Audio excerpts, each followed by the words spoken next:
আসসালামু আলাইকুম।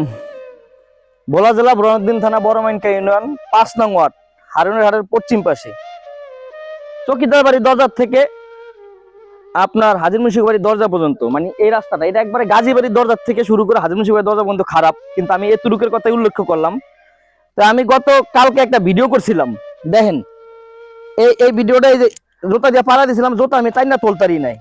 এটা নিয়ে আপনারা অনেকে প্রশ্ন তুলছেন যে ১৭ বছর আপনারা কি করছেন। ভাই আমার প্রশ্ন হলো এই জায়গায়, আমি কোনো কাউকে ছোট করার জন্য ভিডিওটা করি নাই, কাউকে ছোট বা খাটো করার জন্য না। ভিডিওটা জাস্ট সচেতনমূলক ভিডিও। আমি গত পরশুদিন বাড়িতে আসছি, এই জায়গায় পয়রা যাওয়া ধরছিলাম। আমি তো জানি না যে এই জায়গায় এত কাদা। ভাই যদি ধান চাষ করতো তাহলে এতদিন মানে একবার ধান এই জায়গাতে পাওয়া যেত। হ্যাঁ, কথা আমার সেটা না। ১৭ বছর যারা খারাপ করছে তারা বললাম রাস্তা করে না, কিছু করে না। এখন আমি প্রতি সাধারণ একজন জনগণ হিসাবে আপনাদের কাছে তুলে ধরছি যাতে এই রাস্তাটা হয়। কিন্তু আমার এই ভিডিওর কমেন্ট বক্সে অনেক মানুষ আমাকে অনেক ধরনের ভিডিও কম কম করছেন, মানে এটার বিরুদ্ধে অনেক কথা বলছেন। ১৭ বছর কি করছেন?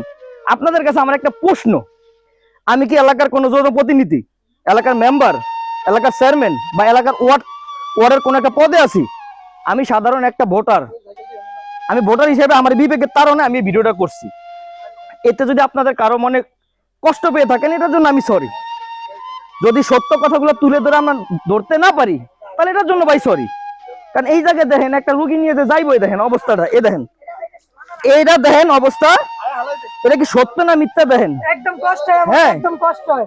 এইটা কি সত্য না মিথ্যা? এখানে যদি একটা রুগী নিয়ে যায়, একটা ডেলিভারি রুগী নিয়ে যায়, অসুস্থ রুগী নিয়ে যায়, এই লোকগুলোর কিভাবে নিয়ে যাবে আপনারা বলেন? তো এইটা আমি তুলে ধরছি জাস্ট। এখানে আপনারা অনেকেই বলছেন যে ১৭ বছর কি করছেন। ১৭ ভাই, ১৭ বছর কি করছে সেটা ১৭ বছর সরকার জানে। এটাও হইতে পারে বড়মাইনকা ৫ নং ওয়ার্ড ৪ নং ওয়ার্ড আমাদের এমপি মহোদয়ের বাড়ি, বর্তমানের এমপি মহোদয় হাফিজুল সাহেব। এইটা হইতে পারে যে তার উপলক্ষে তার এলাকার উন্নয়ন হয় নাই, কারণ এমপির বাড়ির কাছে রাস্তাঘাটের লেখা করে নাই। তার মানে কি আপনারাও করবেন না? আপনাদের কাছে একটা দাবি ভাই, প্রত্যেকটা জিনিস নেগেটিভ না নিয়ে পজিটিভ ভাবে নেন, পজিটিভ ভাবে নেন, দেখবেন ওইটা সুন্দর হবে।